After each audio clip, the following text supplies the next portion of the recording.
Simon-Pierre arriva et entra dans le sépulcre. Il vit les bandes qui étaient à terre et le linge qu'on avait mis sur la tête de Jésus, non pas avec les bandes, mais plié dans un lieu à part.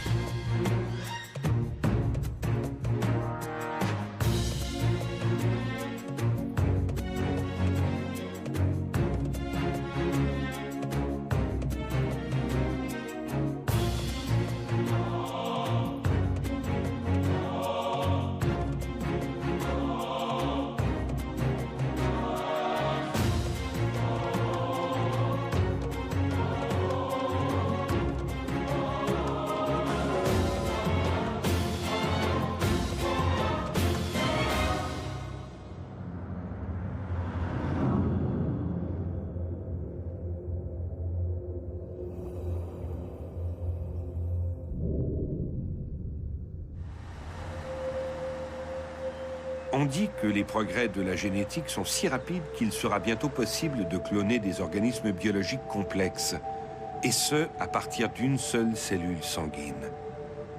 Mais saurons-nous contrôler et encadrer notre irrésistible envie de jouer les apprentis sorciers? Et s'il nous prenait l'envie de cloner un autre Adolf Hitler ou un nouveau Néron? Et pourquoi pas un autre Jésus? Pour ce faire, il nous faudrait bien sûr un échantillon biologique du Christ. Et à en croire certains, cet échantillon, nous l'avons déjà. Il se trouverait en Espagne.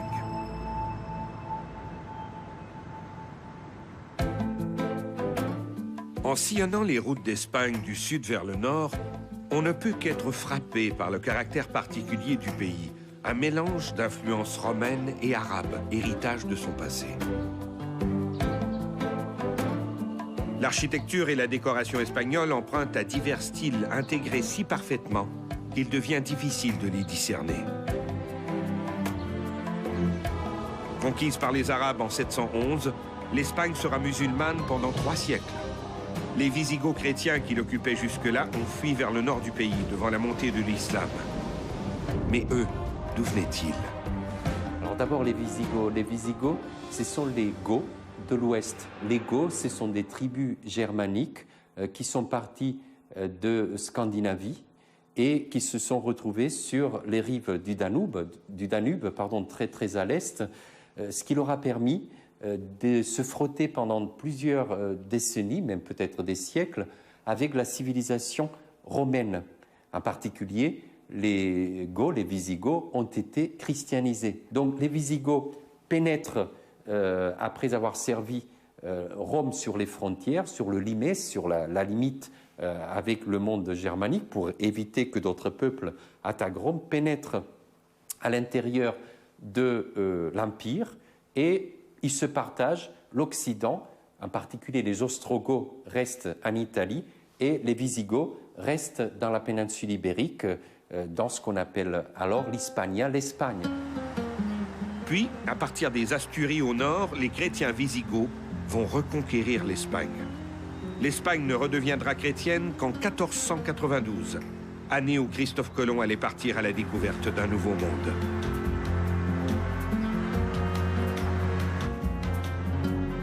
Plus au nord, les routes d'Espagne me conduisent vers les régions demeurées chrétiennes à la fin de l'Empire romain, ayant résisté à l'avancée musulmane.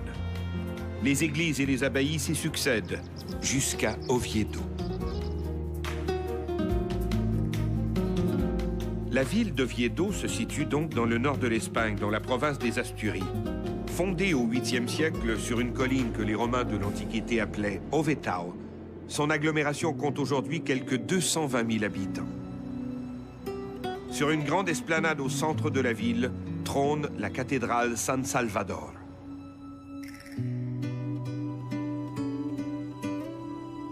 Construite dès le début de la conquête musulmane, la cathédrale d'Oviedo est désignée sous le vocable Sancta Ovetensis, titre qui fait référence à la qualité et à la quantité des reliques qu'elle contient, dont un petit voile énigmatique, le Sudarion. Plusieurs modifications se sont succédées depuis le premier édifice de 757. La cathédrale que l'on admire aujourd'hui est caractéristique du style gothique flamboyant. Faute de financement durant sa construction, la cathédrale ne possède qu'une seule tour. Cette tour unique est cependant la plus importante d'Europe. En pénétrant à l'intérieur de la cathédrale, tout comme des milliers de fidèles qui la visitent, je n'ai pu m'empêcher d'être émerveillé par l'architecture et la décoration incroyables. Mais surtout, par la présentation de tant de reliques richement préservées dans des reliquaires chargés d'histoire.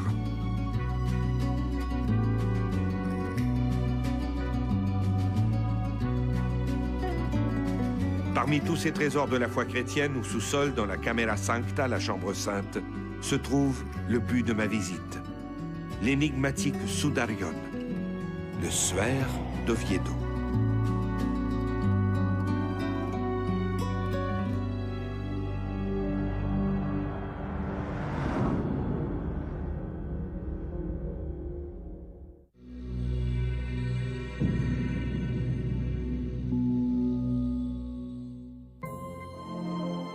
Alors, le Sudarion d'Oviedo est un linge en lin mesurant 84 cm sur 53 cm et qui est conservé dans la ville d'Oviedo, qui est une petite ville du nord de l'Espagne, située pas très loin de Saint-Jacques-de-Compostelle. Le voile d'Oviedo est ce linge qui aurait été retrouvé dans le sépulcre, plié dans un lieu à part, pour reprendre la description des évangiles. Il est couvert de plusieurs taches ensanglantées et rappelle une autre relique tout aussi énigmatique, le suaire de Turin. La relique originale est soigneusement conservée dans un coffre loin du regard des fidèles. Néanmoins, une copie du voile est offerte à la contemplation.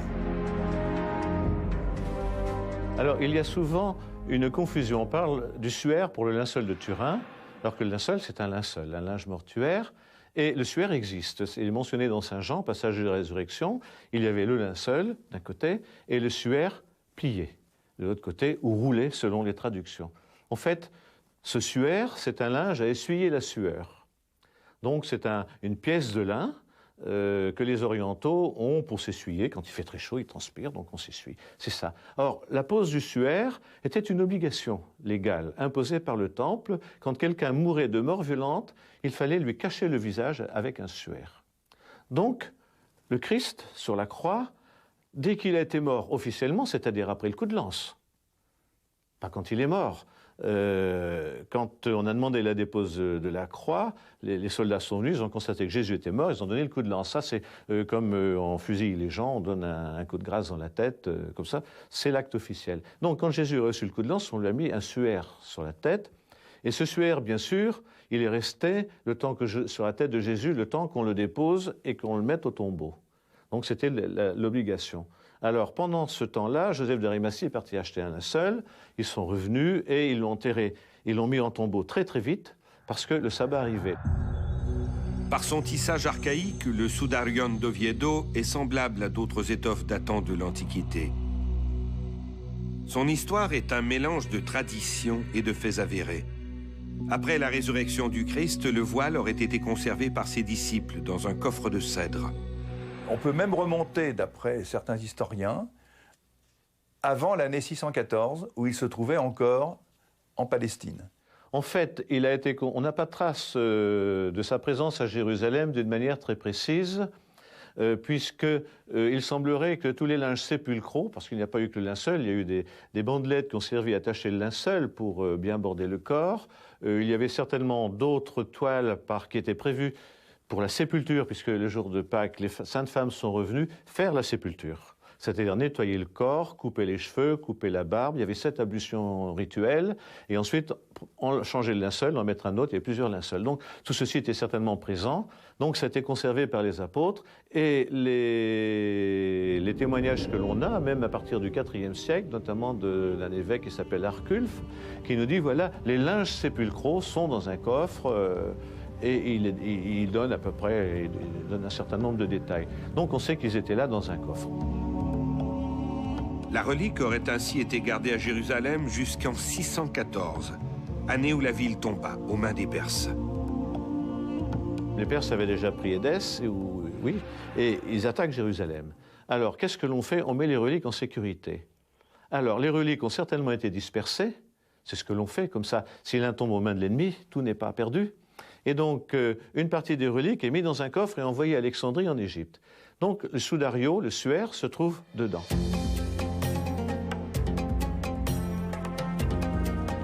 On raconte qu'un prêtre nommé Philippe aurait réussi à s'enfuir en emportant le coffre à Alexandrie, en Égypte.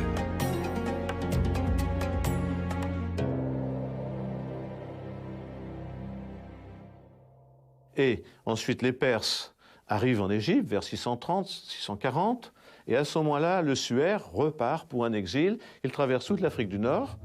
Bon, ça, c'est ce que nous dit la tradition, et il arrive en Espagne, à Carthagène.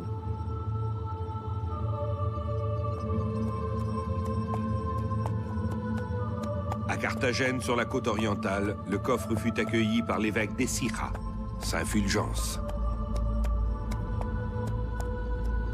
Alors à partir de là, nous avons les éléments historiques. Il arrive vers 640 à Carthagène, il est reçu par l'évêque Saint Fulgence, on a les traces, donc il est gardé dans le sud de l'Espagne. Un peu avant l'an 718, un nouveau coffre en chêne fut réalisé pour remplacer l'original devenu fragile. Ce nouvel écrin fut probablement fabriqué en vue d'un nouvel exode du Sudarion vers le nord de l'Espagne. À cette époque, sous la pression de l'invasion arabe du sud de la péninsule ibérique, les Visigoths émigrèrent vers le nord du pays, en emportant avec eux leurs précieuses reliques. Pendant ce temps-là, les musulmans envahissent l'Afrique du Nord, envahissent le sud de l'Espagne. Le suaire est évacué devant cette menace musulmane ou sarrasine, est évacué jusque dans le nord de l'Espagne, dans les Asturies à Oviedo, où il arrive là-bas en 812. Le roi Alphonse II fit édifier dans la cathédrale une crypte spéciale, la Camara Santa, la chambre sainte.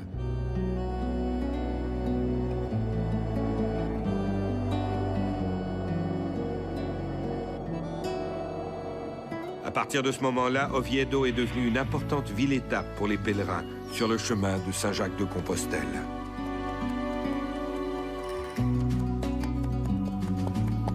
Donc, il est reconnu en tant que suaire du Christ. On construit une chapelle, on construit une basilique, et avec également le pèlerinage de Saint-Jacques de Compostelle, puisqu'il se trouve sur le chemin, immédiatement, il y a un afflux de pèlerins. Le 14 mars 1075, le roi Alphonse VI fit rédiger un acte d'ouverture du reliquaire et dresser un inventaire. Ce document existe encore de nos jours et confirme officiellement la présence du Sudarion à Oviedo.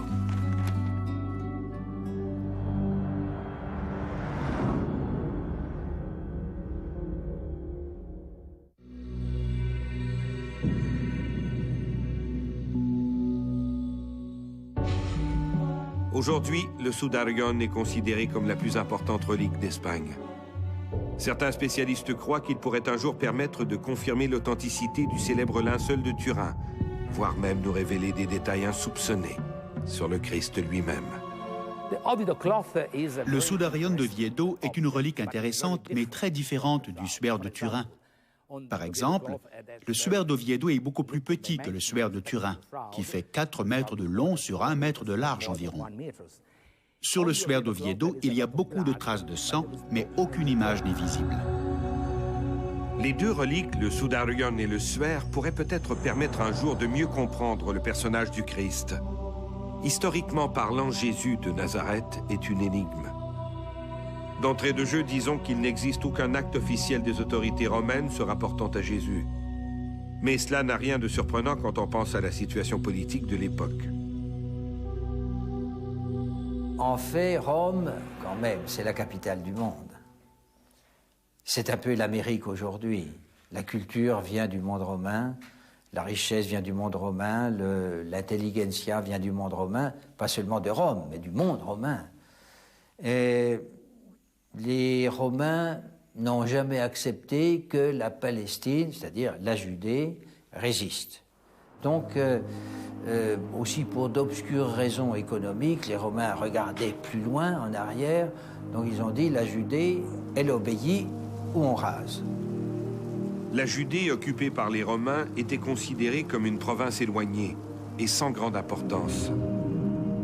Peu de documents administratifs de ces régions éloignées ont survécu jusqu'à nos jours.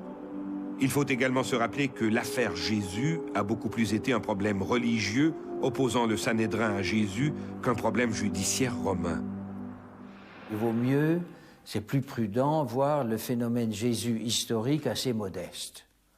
Bon, il vient de Galilée avec des disciples, qui, combien? Évidemment, le texte rappelle qu'ils sont 12. Il faudrait encore vérifier, enfin on ne peut pas vérifier. Il arrive avec ses amis, avec les gens qui l'a fasciné, avec les gens qui le suivent, les gens qui l'écoutent, les gens qui disent, attention, c'est dans le texte, il va à Jérusalem avec nous pour rétablir le pouvoir politique avec lui, et nous allons être ministres. Donc ils ont une ambition politique. Donc ils ne savent pas encore que ça va se terminer mal. Enfin, bon, ils arrivent à Jérusalem à quelques-uns, quelques ambitieux et quelques mystiques. Cela dit, en dehors des évangiles, il existe néanmoins des sources laïques qui confirment l'existence historique du personnage de Jésus. En dehors des évangiles, il existe très peu de témoignages qui attestent de l'historicité de Jésus. En réalité, il y en a un qui vient de l'historien aristocrate Flavius Joseph dans les Antiquités juives. Alors, il en parle 2 fois et il nomme Jésus. Il va en parler en lien avec Jacques, qui est exécuté par le grand prêtre Ananus. Alors, il va parler de Jacques, frère de Jésus. Il va en parler une autre fois, un beau témoignage, où il dit que Jésus était un homme sage, qui faisait des prodiges, qui donnait un enseignement qui était bien accueilli par les siens, et que ceux qui l'ont aimé avant sa mort continuent à l'aimer après sa mort. Et Flavius Joseph va dire cette tribu chrétienne demeure jusqu'à nous. Les spécialistes de la fin du XIXe siècle, les historiens de Flavius, ont dit non, ça c'est un apocryphe de Joseph. Ça a été rajouté par des chrétiens qui voulaient enfoncer le coin du côté de l'historicité. Ils voulaient un texte. Alors ici, même dans la maison, vous avez des gens très très savants qui défendent l'historicité du paragraphe Jésus dans Joseph. Moi, je crois qu'on n'a pas besoin. Un autre document important, dans une lettre écrite aux alentours de l'an 112, l'écrivain et homme politique romain Pline le Jeune mentionne les activités d'une secte religieuse dont les membres ont fait le serment de ne jamais voler, de ne jamais mentir et de ne jamais être adultères.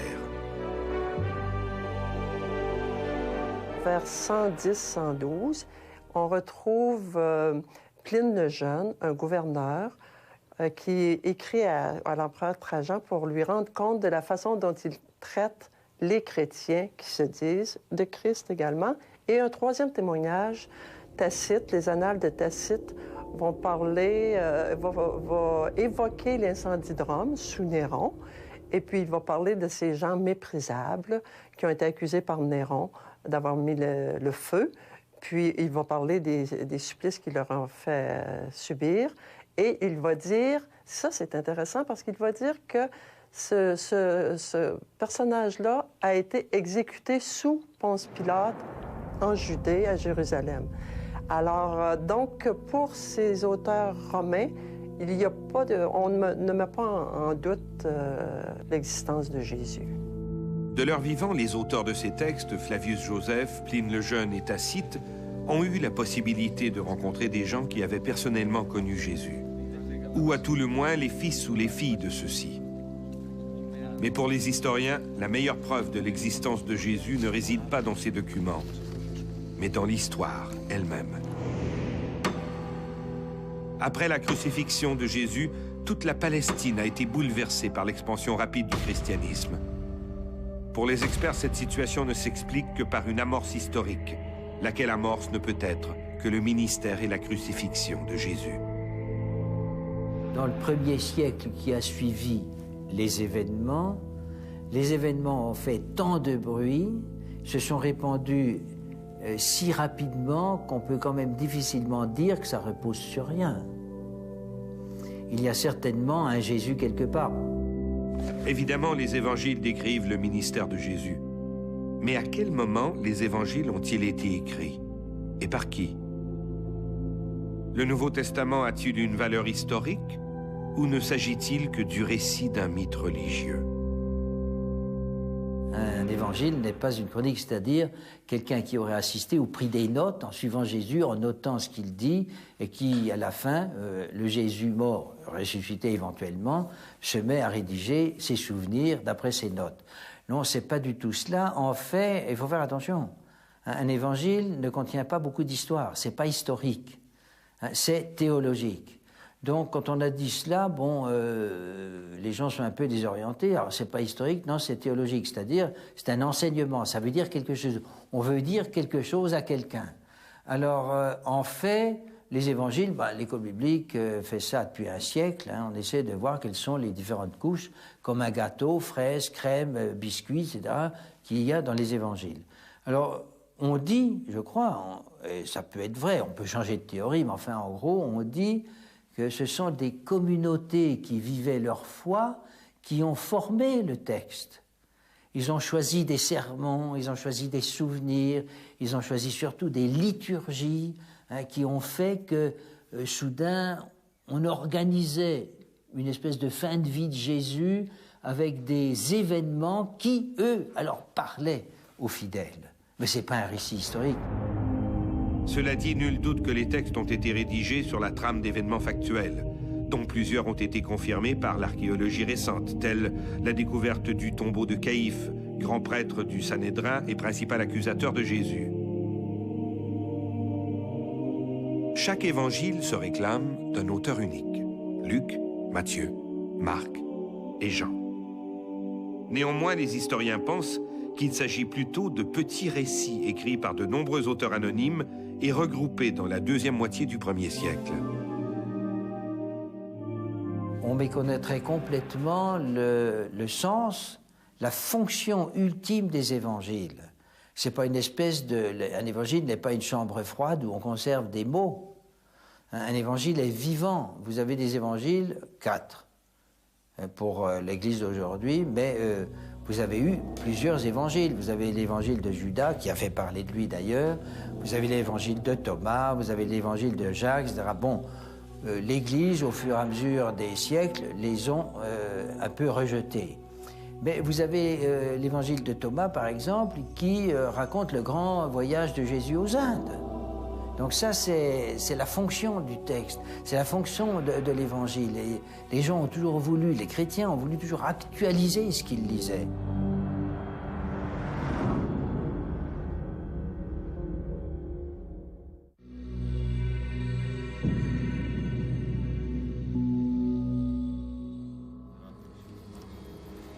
L'évangile de Marc est aujourd'hui considéré comme le plus ancien. Il est traditionnellement attribué à Marc ou à Jean-Marc, qui aurait été le confident de l'apôtre Simon-Pierre.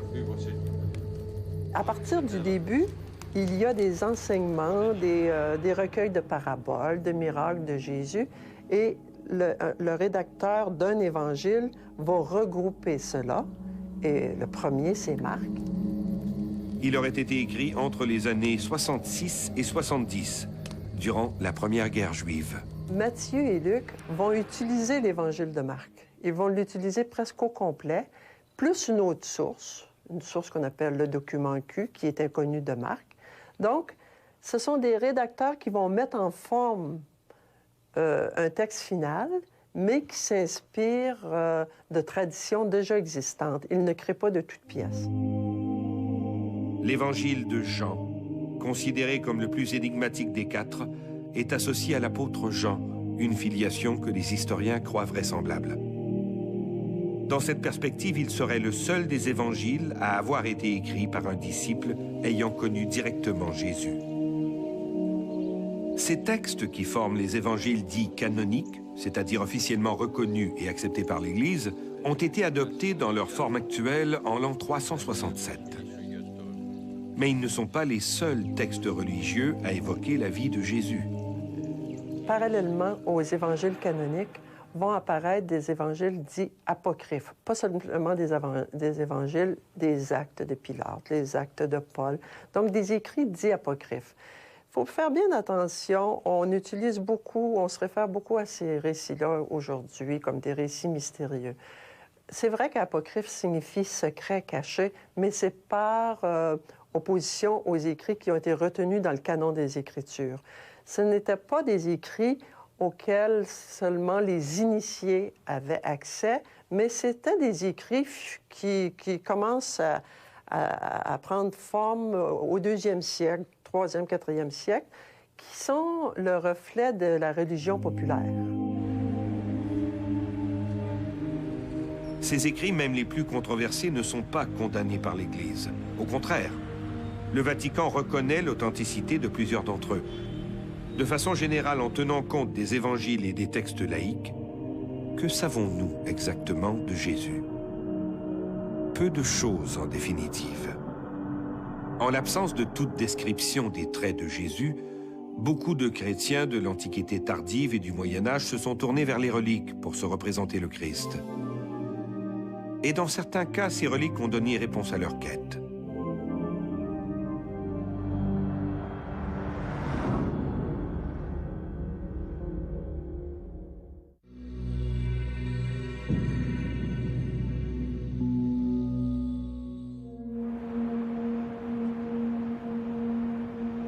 À en croire une certaine littérature, au moins 2 reliques portant l'empreinte du visage du Christ auraient survécu jusqu'à nos jours.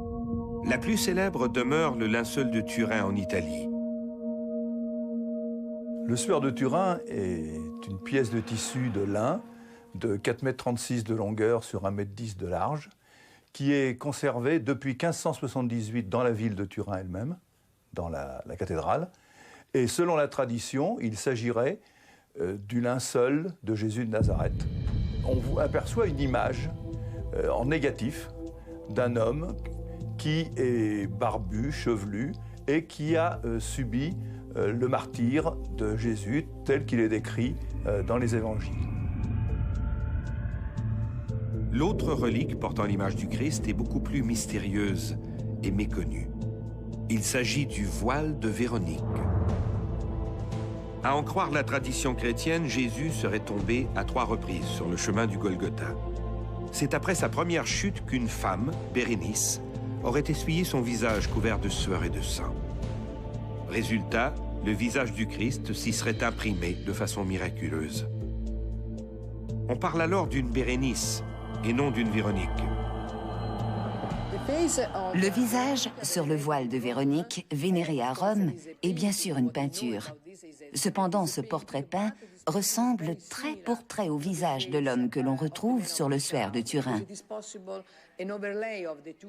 Quand on superpose les 2 images, et c'est la même chose pour d'autres icônes anciennes retrouvées au Sinaï et ailleurs, il y a de très nombreux points de concordance entre les 2 images.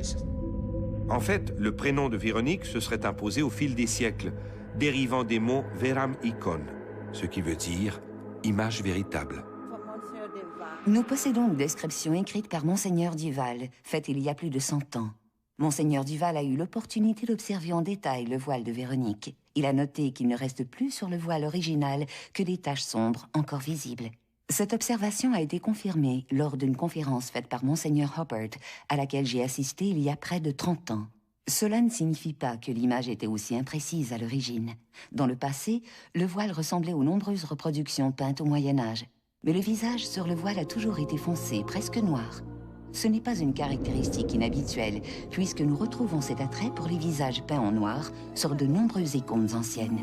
Jusqu'au VIe siècle, l'histoire du voile de Véronique reste nimbée de mystères. Tantôt à Rome, tantôt en Palestine, les pérégrinations de la Sainte Image sont difficiles à suivre.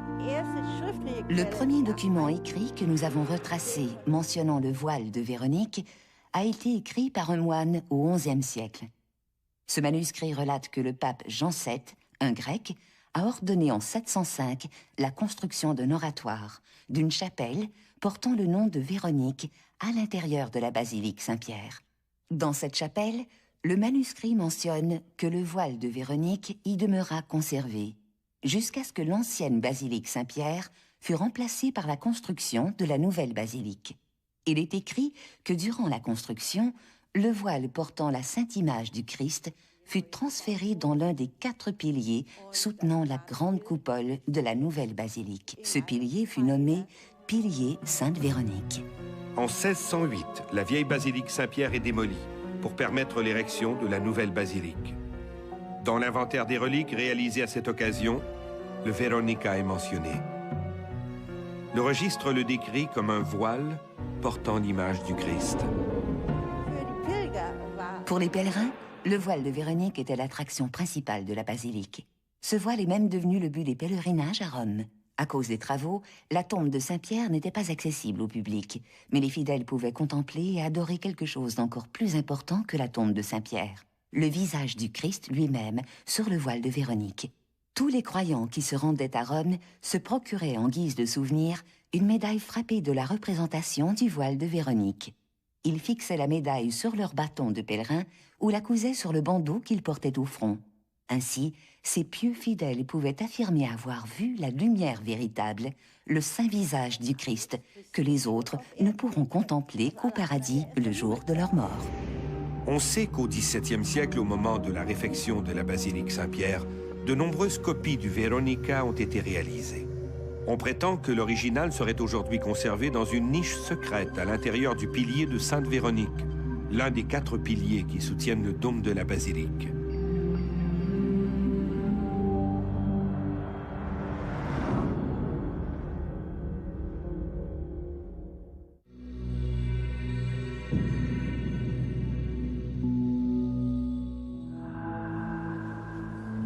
Contrairement au voile de Véronique, le Sudarion d'Oviedo a fait l'objet d'importantes études. Par son tissage archaïque, le Sudarion d'Oviedo est semblable à d'autres étoffes datant de l'Antiquité. On trouve sur ce voile plus de 60 taches de sang qui sont disposées de façon symétrique. Vraisemblablement, le voile a été replié, un peu à la manière des dessins que font les écoliers avec une tache d'encre en pliant la feuille de papier. Apparemment, le Sudarion a été plié en 2 lorsqu'il a été placé sur le visage d'un homme. On a pu repérer comment il avait été plié. Le voilà, n'est-ce pas, vous pourrez le voir dans le livre, sur le visage du Christ, et probablement appliqué à 3 reprises. La première fois, probablement, même avant le déclouement de la croix, puisque d'après la loi juive, on doit recouvrir le visage de quelqu'un dès qu'il est défiguré ou ensanglanté. Donc il est probable que c'était un des premiers gestes de piété faits. Le sabbat, c'est à 7h03. On s'en trompe pas, on connaît la date, on sait l'heure du coucher du soleil. Au coucher du soleil, le sabbat commence une demi-heure après, c'est-à-dire quand les étoiles de première grandeur apparaissent et les temples sonnent des trompes pour indiquer le sabbat, c'est maintenant. Donc il s'était pressé, mort à 3h l'après-midi, le suaire mive, mettons, vers 4h, le temps de l'achat du linceul, mis en tombeau à 19h environ, ou un petit peu avant. Donc, 3 heures sur la tête, il a eu le temps de s'imprégner des taches de la couronne d'épines, mais aussi, je vous ai dit que Jésus était en crise cardiaque et en crise pulmonaire, c'est-à-dire qu'il y avait un liquide pulmonaire absolument épouvantable qui empêchait de respirer. Donc, tout ceci, à sa mort, est ressorti par la bouche.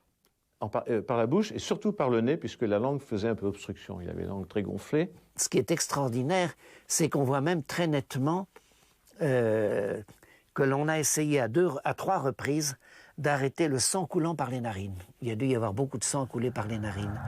Parce qu'à ce moment-là, on a exercé une pression avec les doigts, et alors l'écoulement s'est arrêté. Si vous voulez, quand le sang coule, il a tendance assez vite à l'air libre à sécher. Donc il forme un cerne. Or, on a 3 cernes successifs, correspondant à 3 écoulements qui ont dû se faire et que chaque fois on a essayé d'arrêter. Lorsque survient l'asphyxie d'un crucifié, on sait que du liquide pleural s'épanche dans les poumons. On retrouve toutes ces traces de sang de la couronne d'épines et ce linge s'est imprégné de taches et à chaque fois que le corps a été manipulé, il s'est de nouveau imprégné de taches. Il contient des taches qui se sont surexposées en vagues après un certain temps de séchage. Donc on sait que c'est un sang, c'est un liquide pleural, donc il provient des poumons, mélangé à du sang dans une proportion de 1 à 6. Et évidemment, donc il n'y a que des taches dessus. Et il a toujours été reconnu comme étant le suaire du Christ qui était posé sur sa tête. Et alors, ce qui est extraordinaire, c'est que, avec des systèmes très compliqués, ça, pourrais vous montrer ça dans les livres, une tête en cristal avec des canaux intérieurs correspondant à la circulation sanguine, de façon à voir comment les écoulements ont pu se faire selon les différentes positions de la tête. Et il y a du sang qui a dû couler avant la mort du Christ même, donc on a dû récupérer aussitôt après sa mort, et puis alors du sang qui a coulé post-mortem, après sa mort. Là, les caractéristiques à l'analyse ne sont pas les mêmes. Pour ce qui a trait au sang lui-même, un chercheur attaché à l'école de médecine de Madrid a établi de manière certaine qu'il s'agissait d'un type AB, le même que celui des échantillons de sang prélevés sur le linceul de Turin. D'autres analyses scientifiques ont également été effectuées plus récemment sur cet objet.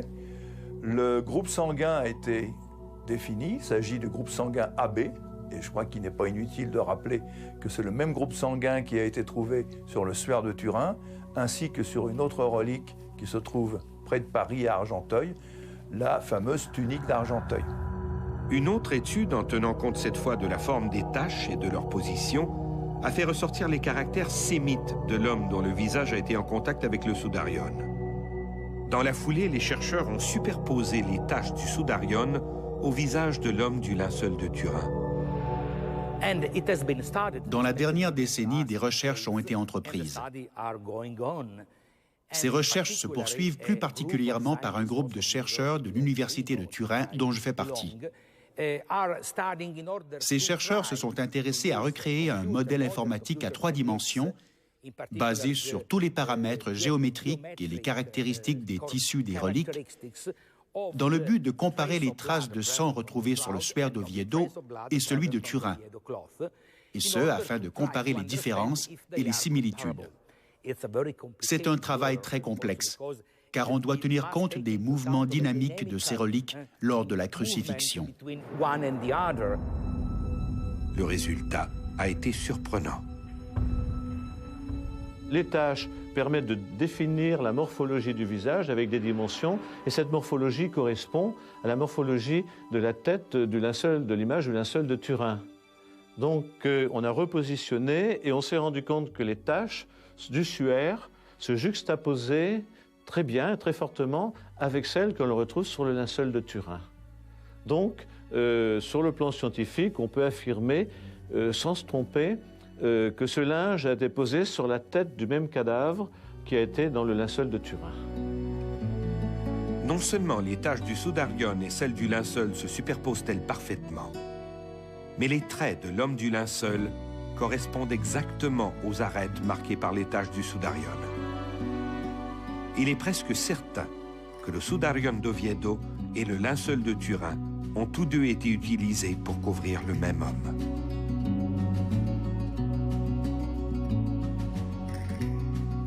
Les chercheurs ont aussi été autorisés à prélever sur la surface du soudarion des poussières et des pollens. Parmi les résidus végétaux, plusieurs ont été identifiés comme provenant d'arbres indigènes de la Palestine, le quercus, la Pistacia palestina et le tamarix. La première correspondance a commencé bien avant, toujours par Max Frey, qui analysait les pollens du linceul, et a donc analysé les pollens du suaire d'Oviedo, et il a trouvé que ces pollens correspondaient exactement au trajet historique du suaire, c'est-à-dire par l'Afrique du Nord, et il a retrouvé 2 pollens typiques de Palestine que l'on retrouve sur le linceul de Turin. Des pollens halophytes et xérophiles, c'est-à-dire des pollens de plantes qui ne poussent que dans la vallée du Jourdain ou que dans la mer Morte, sur les rives de la mer Morte, donc en zone désertique et en zone salée. Des plantes qui ne poussent nulle part ailleurs dans le monde. On les a retrouvées sur le linceul de Turin, ce qui montre son origine orientale, comme le tissage. Le suaire d'Oviedo, on retrouve les mêmes pollens, le trajet, donc il y a une convergence. Alors bien sûr, le tissage est un tissage ancien, analogue, à part les chevrons, analogue au tissage du linceul de Turin. Comment expliquer les extraordinaires similitudes qui existent entre le linceul de Turin et le soudarion d'Oviedo? Comment expliquer ces points de correspondance trop nombreux et précis pour être imputables au hasard, si l'une ou l'autre de ces reliques n'est pas authentique? Aussitôt ces résultats connus, des critiques ont questionné la datation au carbone 14. Il y a lieu de se poser des questions et on s'est posé beaucoup de questions. D'ailleurs, les scientifiques ont été heurtés de l'attitude des laboratoires qui était anti-déontologique. Le directeur du laboratoire d'Oxford a reçu 1 million de livres sterling pour être remercié d'avoir montré que le linceul était un faux. Il y a eu de quoi s'étonner quand même. Le refus de communication des mesures, les tests statistiques pour voir si les analyses étaient bonnes n'étaient pas des tests utilisés habituellement, c'était des tests qui étaient abandonnés parce qu'ils n'étaient pas justes. Et ensuite, on avait bougé les paramètres des tests. À Paris, en 1989, au symposium, on a essayé de faire le point, de comprendre ce qui s'était passé l'année jusqu'à 2014. Alors là, on a entendu quelque chose qui a fait hurler les gens, parce que l'analyse était annoncée étant en aveugle. On prend un échantillon, on le met dans un tube, on met un numéro, on donne ça, on ne dit pas à quoi correspond le numéro, date en aveugle. Et dans les coulisses, c'est-à-dire dans la sacristie de Turin, on entend dire le numéro 1, c'est l'échantillon de Nubie, le numéro 2, c'était l'échantillon, le numéro 3, le numéro 4, c'est l'échantillon du linceul de Turin. Donc, l'analyse n'a pas été faite en aveugle. Alors, on leur a dit, écoutez, vous nous avez menti, pourquoi avez-vous menti? Écoutez, on ne fait jamais d'analyse en aveugle, c'est pour crédibiliser l'opération auprès du public.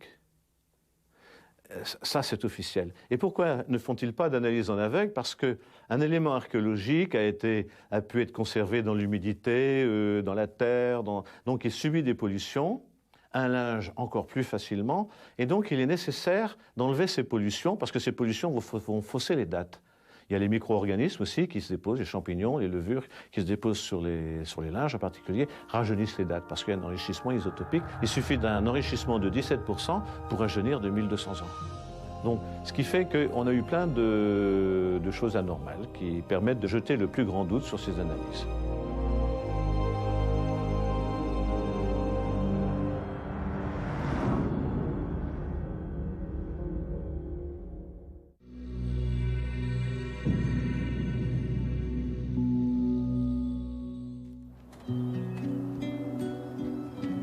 La présence de sang sur certaines reliques de la Passion, comme sur le Sudarion d'Oviedo ou le linceul de Turin, a amené plusieurs auteurs à spéculer sur un projet de cloner le Christ.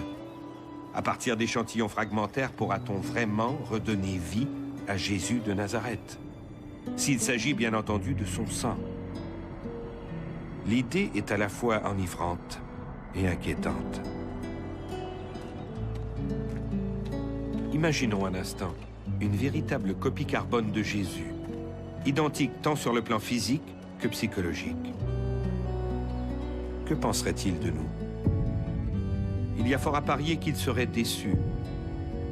Déçu par ces mondes perpétuellement en guerre, toujours prêts à faire sauter la planète pour quelques barils de pétrole ou pour assurer leur hégémonie sur leurs voisins. Déçu par l'iniquité de la distribution des richesses mondiales, et surtout déçu par ces sociétés plus soucieuses du prix de l'essence à la pompe que de ces dizaines de milliers d'enfants qui meurent chaque jour de malnutrition. Nous devons nous faire à l'idée que nous ne savons pas tout. Nous avons beaucoup à apprendre. Nous devons chercher des indices sur le sens de nos vies, sur l'importance de l'apprentissage de l'amour et sur le sens de la souffrance personnelle aussi, et même sur le phénomène du rejet. Nous devons réapprendre les vertus du silence. L'homme du Suaire est un homme silencieux et en paix. Nous devons apprendre à nous arrêter, à tenir compte de la réalité, à être responsables de nos frères et de nos sœurs, même dans la souffrance, comme d'autres réussissent à le faire.